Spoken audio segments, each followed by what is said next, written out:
gising, biyahe, aral o trabaho. Repeat. Gising, biyahe, aral o trabaho. Repeat ulit para ka na bang sirang plaka sa paulit-ulit na ritual ng buhay. Stressed na stressed ka na ba? Tara, takas tayo. Iwanan ang ingay ng syudad sa simple at payapang pamumuhay sa isang isla. Paraisong maituturing sa dulong hilagang bahagi ng Pilipinas. Ito ang Palawi Island sa Cagayan. Mula Maynila, kailangang bumiyahe patungong Santa Ana sa Cagayan ng 13 to 15 hours. Kailangang bumiyahe papunta ng Santa Ana Port ng 3 hanggang 4 na oras. At mula roon, sasakay na sa bangka. Ang dagat, malakristal. Putim-puti ang buhangin. Maituturing pang Virgin Island ang Palawi. Katunayan, hinirang ito ng CNN bilang isa sa may pinakamagandang dagat at beach sa buong mundo. Palami ang original na pangalan ng Palawi Island noon. Napapalibutan ito ng Babuyan Channel sa Hilaga at Pacific Ocean sa Silangan. Pwede ka ritong mag-beach hopping. Lalo't bukod sa malaking isla, meron pang mga maliliit. 500 to 3,500 pesos ang arkila ng bangka. Ilan sa mga dinarayo ang Anguib Beach na tinawag ding Boracay of the North. Ang popular ngayon sa mga turista, Crocodile Island. Pero wala ritong buwaya. Hugis buwaya kasi ang isla kung titignan mula sa fishport ng Barangay San Vicente. Libre ang pagpunta rito. At syempre, pwedeng walang sawang pagpapapicture. Walang problema ang gutom dahil ang mga residente mismo ng Palawi, katulad ni Elsa, ang magluluto. Ano man ang iyong gusto. Mga turista na pumupunta dito, wala silang kainan. Bago na sila pumunta dito, dapat makapag-order na sila ng pagkain nila para malutuan na namin sila. May 150 per head kami at saka may 250 per head. Dahil napapalibutan ng dagat, ang madalas ihain, syempre seafood, gaya ng isdang bato o danggit na pwedeng iprito, iihaw at idaing. Masarap sa almusal. Ang lobster na dito sa Maynila mula 1,000 to 1,700 pesos per kilo, sa Palawi 800 pesos lang per kilo. Pwede itong steamed o buttered. Rain, rain, go away. Dati raw teacher si Elsa, pero simula nung dayuhin ng mga turista ang Palawi, tumigil na siya sa pagtuturo. Mula sa kita niya noon na 3,500 pesos kada buwan, ngayon umaabot na ng hanggang 10,000 pesos. Hindi lang mayaman sa yamang dagat ang isla ng Palawi. Sanktuaryo rin ito para sa mahigit 90 na migratory birds katulad ng Philippine bulbul, isang uri ng songbird, Philippine kukal, isang uri ng cuckoo.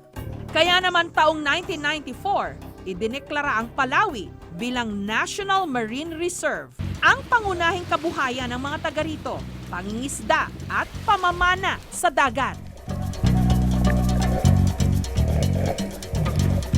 Isda, ang pana mo sa mata, pero pataas para tama-tama sa utak, patay siya.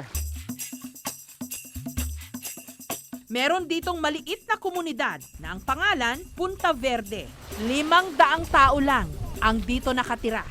Katulad ni Jerry, mula raw nung dayuhin ng mga turista ang kanilang isla simula taong 2010, marami raw sa kanila. Sa gabi na lang namamalaot para mangisda. Sa umaga, tour guides na. Kung hindi kami makakalaot, malakas ang alon dito, andyan po yung pagga-guide namin. Tuwing peak season nga raw, kumikita siya ng mahigit 1,000 piso kada araw sa pagiging tour guide. Napakalaki ng nagawa po nung pagdagsa ng turista dito. Ngayon po, nakakakain na kami 3 beses sa isang araw. At dahil sa dagdag kabuhayan, napagtapos na niya ang 4 niyang mga anak. Napaayos na rin ang kanyang bahay at bangka. Ito po yung Barato Boat Hanging Bridge. Let's go! Sa araw na ito, ipapasyal niya ang magkasintahang sina Azeline at Brian. Dito namin siya sa Facebook. Marami mga nagpo-post ngayon sa Facebook tungkol sa Palawi. Peaceful niya. Di pa siya ganun ka-crowded. Mas okay na puntahan yung place na ganun. Ang pampang ng Palawi, sagana sa seashells. Ginagawa itong shellcraft o pandisenyo sa bahay. At accessories. Ang isa sa talagang pangunahing atraksyon, ang Cape Engaño o Farol de Cabo Engaño.